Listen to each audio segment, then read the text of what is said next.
ကလေးတို့ရေပြီးခဲ့တဲ့အပိုင်းမှာဖိုးလာပြည့်နဲ့တူတူတို့အပင်ကြီးအောက်မှာထူးဆန်းတဲ့မြေပုံကိုရှာတွေ့ခဲ့ကြတယ်နော်။ဘာဆက်ဖြစ်မလဲဆက်သွားကြည့်ရအောင်။ဖိုးလာပြည့်နဲ့တူတူတို့မြေပုံကြီးတော့တွေ့ပါပြီ။ဒါပေမဲ့ခက်တာကအဲ့ဒီမြေပုံပေါ်ကစာသားတွေကိုသူတို့ဘလို့မှဖတ်လို့မရတာပဲ။အဲ့ဒီအချိန်မှာတူတူကတစ်ပင်ကြီးစီကရခဲ့တဲ့တစ်ရွက်လေးကိုတတိယသွားတယ်ဗျ။အဲ့ဒီတစ်ရွက်လေးကဘာတွေပြောပြမလဲဆိုတာကြည့်လိုက်ရအောင်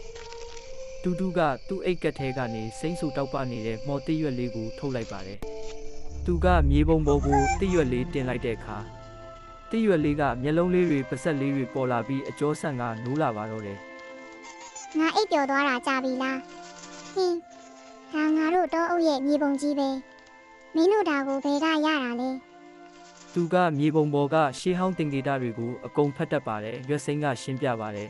။ဒီမြေပုံကရွှေကျေးရွာရဲ့အောက်မှာရှိနေတဲ့တက်တန်းရဲ့ရေတွင်းကြီးစီကိုလမ်းညွှန်ထားတာ။အဲ့ဒီရေတွင်းထဲမှာတောအုပ်တစ်ခုလုံးကိုထာဝရစိမ့်လန်းစေမဲ့စိမ့်မြရတနာရှိတယ်။ဒါပေမဲ့ကြီးကမဲကြီးကလည်းဒါကိုပဲလိုက်ရှာနေတာ။ဖိုးလာပြည့်နဲ့တူတူတို့သဘောပေါက်သွားပါပြီ။သူတို့ကြီးကမဲကြီးထက်အရင်ဦးအောင်အဲ့ဒီနေရာကိုရောက်ဖို့လိုပါတယ်။ရွက်စိမ်းကမြေပုံကိုဖတ်ပေးုံတင်မကဘူး။သူကလေထဲမှာပြန်တန်းပြီးလမ်းပြအနေနဲ့လည်းကူညီနိုင်ပါတယ်။ရွက်စိမ်းလေးကမြစိမ်းရောင်အလင်းတန်းလေးတွေခြံထားပြီးရှေ့ကပြန်တန်းသွားပါတယ်။သူတို့၃ယောက်သားရေတွင်းဟောင်းကြီးစီကိုရောက်သွားကြပါတယ်။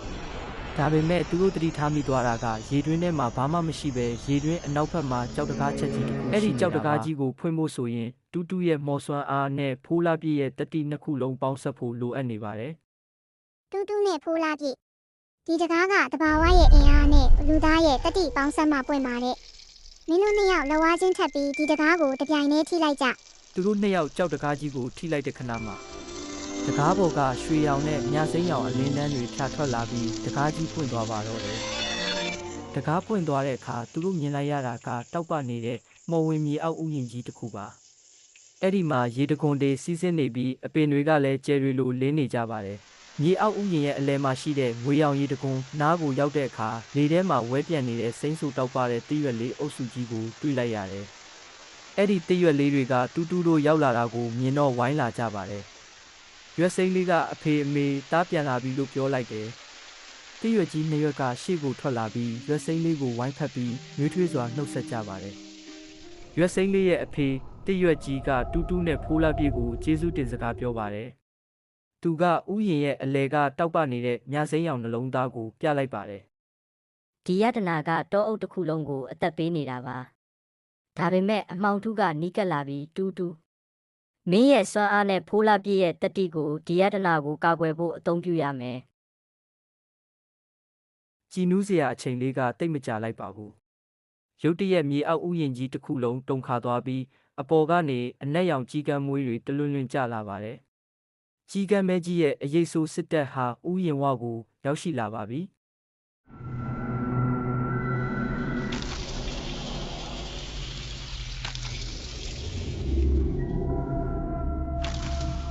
ကြီးကမ်းမဲကြီးရဲ့အရေးစစ်တပ်ဟာဥယျာဉ်ထဲကိုဝင်ရောက်လာပါတယ်။ရွက်စိမ်းလေးရဲ့အဖေကအင်အားမမျှတာကြောင့်ထွက်ပြေးဖို့ဥမင်လန်းတစ်ခုကိုပြလိုက်ပါတယ်။ဖိုးလာပြည့်နဲ့ရွက်စိမ်းလေးတို့ဥမင်ထဲကိုပြေးဝင်သွားချိန်မှာတူတူကခစ်တရက်လိုက်ပါတယ်။သူကသူ့ရဲ့စွမ်းအားတွေကိုစူးစီးပြီးမြေပြင်ပေါ်လက်တင်လိုက်တဲ့အခါ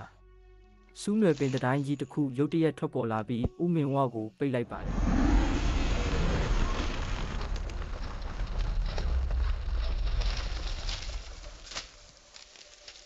သူတို့နောက်ကနေအရေးစစ်သားအချို့ကစူးနွယ်ပင်တွေကိုဖောက်ထွက်ပြီးလိုက်လာကြတယ်။ဖိုးလာပြေကသူ့ရဲ့လောက်လေးကွာနဲ့နောက်ကလိုက်လာတဲ့အရေးတွေကိုပြစ်ခတ်ပြီးတူတူကိုကာကွယ်ပေးနေရတာပေါ့။ဥမင်ထဲမှာမှောင်မဲနေပေမဲ့ရွက်စိမ်းလေးရဲ့မိသားစုဝင်တွေကကိုစီအလင်းထုတ်ပေးပြီးလမ်းပြကြပါတယ်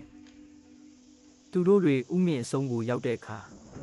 အပြင်ဘက်မှာမိုးတွေတဲတဲမဲမဲရွာနေပြီးမြစ်ရည်တွေကလည်းရှန်တက်နေပါတယ်။သူတို့မြစ်ကိုဖြတ်ကူးမှလွတ်မှာပါ။ဒါပေမဲ့မြစ်ထဲမှာထူးဆန်းတဲ့ရေအောက်တရဝါကြီးတစ်ကောင်ကသူတို့ကိုစောင့်ကြိုနေပါတယ်။